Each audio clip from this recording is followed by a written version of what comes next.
Olá, eu sou a Tami do Literatami e este é o vídeo sobre o livro As Aventuras da China Iron, de Gabriela Cabezón Câmara. Se você acompanha Literatami, você já sabe que eu me apaixonei por este livro, ele foi uma das minhas leituras favoritas do ano passado. E ele traz uma narrativa que pode muito bem ser duplamente lida como um romance de formação.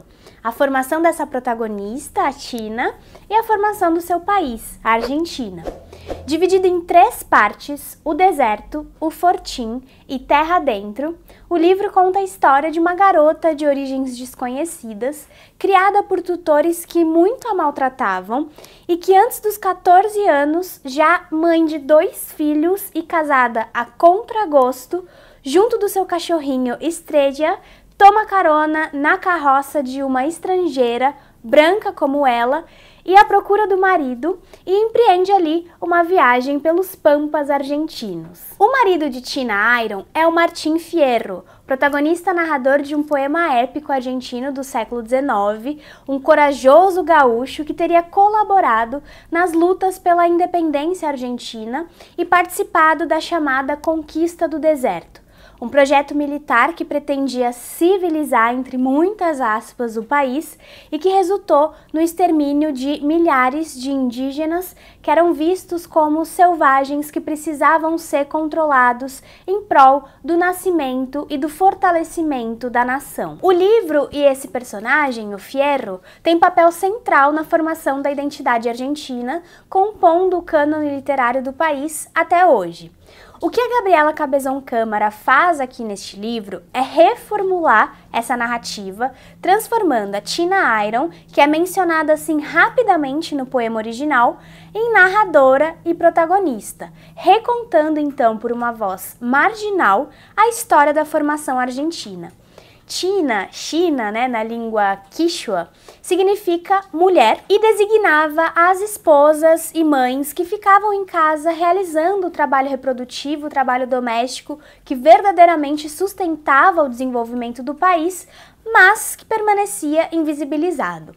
Então, assim como o Fierro surge como um representante de toda a sua classe no poema do Hernández, há algo de alegórico também nessa personagem que leva o nome de todas as mulheres argentinas e protagoniza essa subversão da narrativa tradicional dada pelos meios oficiais como a verdade sobre a formação do país. O livro da Gabriela Cabezón Câmara abre com a seguinte frase: "Foi o brilho".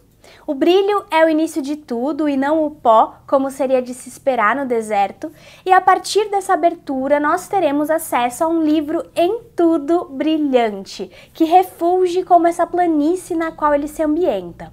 O que não significa que ele deixa de narrar o que não brilha. Nesse primeiro momento, por exemplo, há vários registros do racismo contra pessoas negras e indígenas e da profunda miséria material e espiritual que recaía sobre todos. Quando essa personagem, a protagonista China Iron, ela conhece a Liz, que é essa estrangeira da carroça, ela começa a acreditar que talvez ela mesma, uma órfã de origens desconhecidas, seja também inglesa. Até então, a China tem uma visão de mundo muito estreita, né? Ela está encerrada naquele cotidiano pelo qual ela circulava, cumprindo determinadas funções. Com a Liz, a Elizabeth, é como se ela se transformasse num filhotinho de cachorro, feito o Estrella, né? O cachorrinho dela, que aliás leva esse nome de brilho também, conhecendo um mar de novidades, incluindo coisas básicas como a ovalação da Terra, por exemplo. A presença da Liz, então, é um marco, é um divisor de águas na vida dela, tanto que é a Liz quem a batiza, que lhe dá um nome, Josephine Star Iron e Tararira. Esse é o nome que ela dá.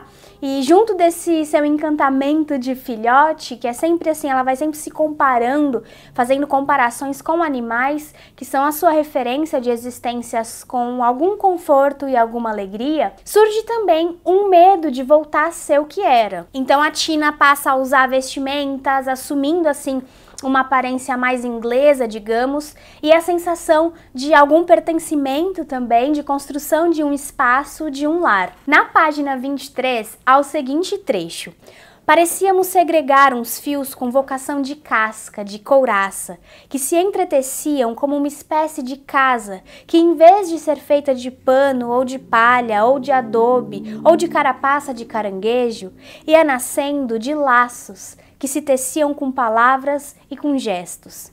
Do relato de Liz e dos meus cuidados por cada uma das coisas que tínhamos, emergia um lugar. O nosso. Então é muito bonita assim essa relação que ela desenvolve com a Liz. A partir daí ela vai até chegar a povoar o próprio texto, o próprio discurso com expressões em língua inglesa. E eu sou assim apaixonada por essas duas personagens, pela relação delas, mas eu não deixo de enxergar também algo de colonizador nesse amor que a Liz oferta, que está sempre louvando uma suposta superioridade inglesa, a Inglaterra como o centro do mundo, ao redor do qual o restante se organizasse, sabe? Mas de toda forma, ela é a companhia responsável por permitir que a Tina experimente novas perspectivas nesses dias de descobrimento. Dentre essas novas perspectivas estão certas formas de amor e de expressão da sexualidade até então inéditas à protagonista. O erotismo para ela também é um campo de descobrimento, o desejo sendo algo a desbravar e outra maneira de subverter os ideais da identidade nacional forjada sobre mitos e personagens fantasiosas. O que demora mais para ruir é uma visão bestializada dos chamados índios, a brutalização da sua imagem, que é um preconceito advindo da ignorância, da carência de pontos de vista contrários aos do senso comum opressor ali naquele espaço. Mas nessa viagem por uma terra que florescia em ossadas cada vez que chovia, a descoberta das suas origens servindo de motivação, aos poucos a China vai aceitando aquela terra como sua, bruta e sensível como ela, num renascimento assim muito bonito de assistir. Na segunda parte do livro, a Tina, o Estrella e a Liz, acompanhadas pelo Rosa, que é um gaúcho que elas encontram ali no caminho e que se torna parte mesmo da família que elas formam, eles chegam ao tal fortim, que intitula nessa segunda parte e que pertencia a um sujeito chamado Hernandes, que é representado pra gente como o típico patriarca branco, rico, fissurado pela ideia de civilização e progresso, super violento com os indígenas e os crioulos, beberrão e moralmente desprezível, o que se desenha numa crítica nada fortuita ao José Hernandes, né, que é o real autor do original O Gaúcho Martim Fierro, que teria inspirado a Gabriela Cabezón Câmara. Há aqui no romance, inclusive, a sugestão de que o Hernandes teria se apropriado dos versos compostos pelo Martim Fierro e publicado como se fossem dele.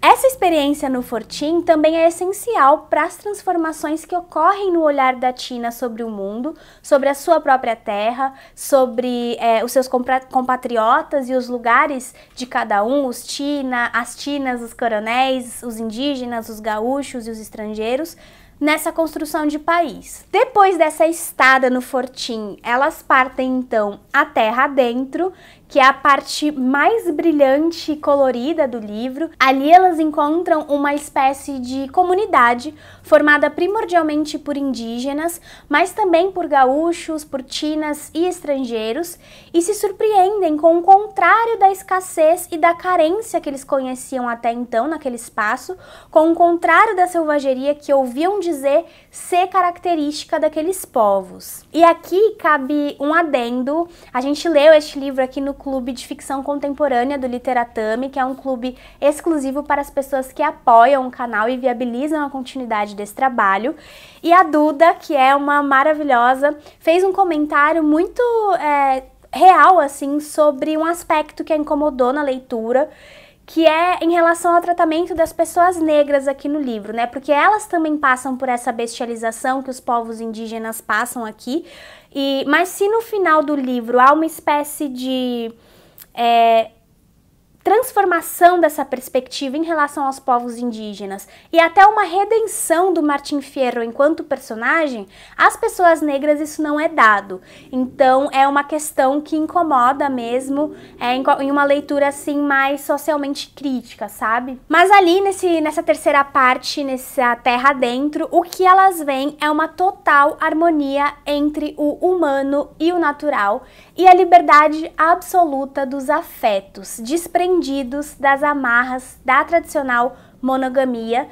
Mais uma vez aqui a sexualidade é explorada pela autora como um elemento fundamental da formação de qualquer identidade e, portanto, com alto potencial subversivo e transformador da realidade pessoal e coletiva.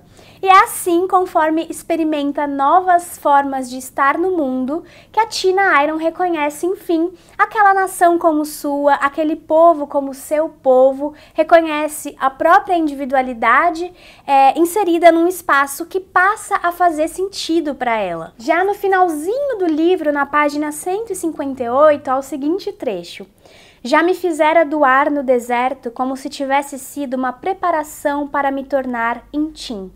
Eu acreditava que estava me tornando inglesa, mas não é do ar da Inglaterra, não é da luz, é das entranhas da terra que sai o ferro e apura o movimento do planeta. Se antes o seu texto, na primeira pessoa do singular, era marcado por intervenções em língua inglesa, depois, já na primeira pessoa do plural, ele passa a aproveitar a língua indígena, e aqui eu tenho que destacar o trabalho excepcional de tradução da Silvia Massimini Félix, que maneja também muito bem a fluidez de gênero que a narrativa em determinado momento exerce. É uma tradução em tudo brilhante, como o próprio livro, mas o texto então passa a aproveitar a língua indígena e assume ares de documento, registrando o cotidiano de uma vida alternativa muito mais íntegra do que qualquer ideal de civilização e de progresso poderia alcançar. Essa liberdade plural da coletividade é o maior dos atrativos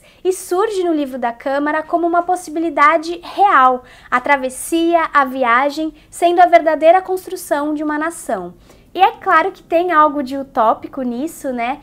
E algo de mágico também no desenvolvimento da narrativa, mas para a reconstrução de um mito, como o livro se propõe a ser, isso era de se esperar e eu acho que ele se sustenta muito bem dessa forma. Como eu já antecipei, eu amei essa leitura e em vários momentos ele me lembrou o Maria Altamira, da Maria José Silveira, por essa ideia, né, de formação de indivíduo aliado à formação de uma identidade latino-americana, que a gente sente muito forte aqui no livro, e me lembrou também outras narrativas assim da formação de indivíduo aliado à formação da nação, como o Grande Sertão Veredas, do Guimarães Rosa, que é o meu livro da vida. Então não tinha como não me encantar por este livro, que saiu aqui no Brasil nessa edição lindíssima da editora Moinhos, que eu tive o prazer de revisar e depois reler com o pessoal do clube do Literatame. Então é um livro assim que eu adoro, eu tenho muito afeto, muito carinho por essa história, por essa narrativa, que eu acho espetacular, muito bem criada, muito bem construída.